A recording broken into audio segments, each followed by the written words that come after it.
भट्टी साहब, वजीर आज़म ही तहकीकात करवाएं या फिर कोई और तरीका कार होना चाहिए, क्या समझते हैं आप? देखिए मैडम शेख, वक्त बदल रहा है। आज मैं कितना बड़ा वक्त है कि मैं और आप एक साथ बैठे हैं और हमारे पीछे ऐवान सदर है यानी आरिफ अलवी साहब भी कहीं बैठे होंगे, तो और पार्लियामेंट है जिसके सामने लिखा हुआ है ला इलाहा इल्लल्लाह मुहम्मद रसूलुल्लाह। अंदर क्या होता है वो एक छोड़ दीजिए।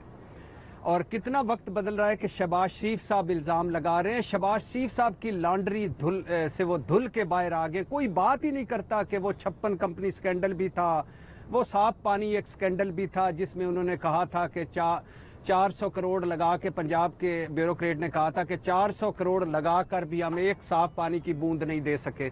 और वो TT case, TT Raj Kapoor बन गए जब ये, और वो चपड़ासी मकसूद, वो अली अहमद, वो मसरूर अब्बासी, वो फजल दाद, वो महबूब पापड़वाल फरोश, वो मंजूर फेरी वाला, और सुना है वजीर आज़म के उम्मीदवार हैं अब शहबाज शरीफ। कितना बड़ा इस मुल्क के लिए एजाज़ होगा कि मनी लॉन्ड्रिंग और इतने संगीन इल्ज़ामात वाला धुल के दोबारा हमारे ऊपर हुक्मरानी करेगा।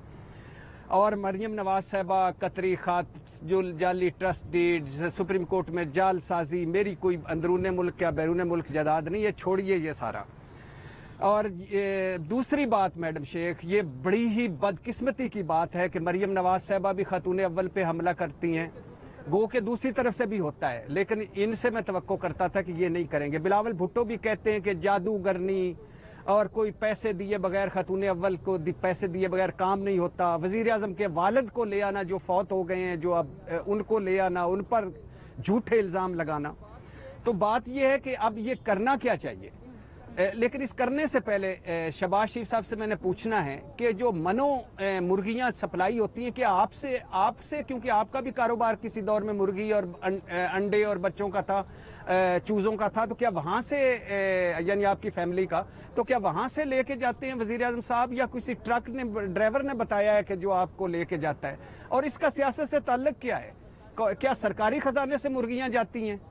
दूसरी तरफ से कुत्तों की खुराकें भी जाती थी, सरकारी ओमनी हैप्पी बर्थडे भी होता था। खैर छोड़िए, पहला इल्ज़ाम जो, ये तो इल्ज़ाम ही छोड़ दीजिए। गो के 35 पंक्चर वाला अभी अदालत में है, 4 साल से है, जो नजम सेठी साहब लेके गए हुए थे। 10 अरब हाउस ऑफ शरीफ से जो वजीर आज़म ने कहा था मुझे देने की कोशिश की कि पनामा लीग से हट जा, उसका भी कोई फैसला नहीं हुआ। इमरान खान ने जस्टिस वजीउद्दीन के खिलाफ अदालत में जाना था, उसका भी कोई नहीं हुआ। छोड़िए, हमारे मुल्क में कुछ नहीं होता। इतने बड़े बड़े इल्ज़ामात इन सारों पर लगे थे, आज वो धुल कर और सारों के मसीहा बने हुए, जमहूरियत की बोड़ें बनी हुई हैं।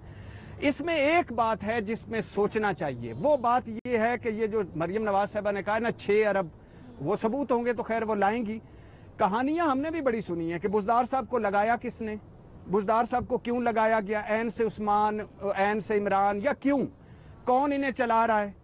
पंजाब की एक फैमिली है जो खातून अव्वल की दोस्त है और उनका मियाँ है, ये इस तरह की हमने सुनी थी मुबैना तौर पर, एहसन जमील गुज्जर और उनकी बेगम और वगैरह वगैरह के, वो उनका पंजाब में असर रसूख क्या है। मानिका फैमिली की मुबैना लुट मार की बड़ी कहानियाँ, मुबैना करप्शन की बड़ी कहानियाँ हैं, उनके रातों रात अमीर होने की बड़ी कहानियाँ हैं। वो पंजाब में कुछ लोगों के असासों में बेतहाशा इजाफा हुआ है, उस पर भी बड़ी कहानियाँ हैं। और तकर्रियों तबादलों पर जो पैसे दिए जाते हैं उसकी भी बड़ी कहानियां हैं। मगर क्या पहली कहानियां, पहले अफसाने, क्या उनका कोई नतीजा निकला? और अगर एक आध केस के खिलाफ फैसला भी आया, अगर एक आध केस में मैडम शेख एक फैसला भी हो गया तो उसको किस कौम ने माना? यहाँ तो करप्शन को कोई मानते ही नहीं है। सुनते थे तो इसलिए ये मेरा ख्याल है ये इल्जाम ही लगाएगा। शरीफ खानदान के मुतल्लिक कहानियां, जरदारी खानदान के मुतल्लिक कहानियां, इनको अदालत जाना चाहिए।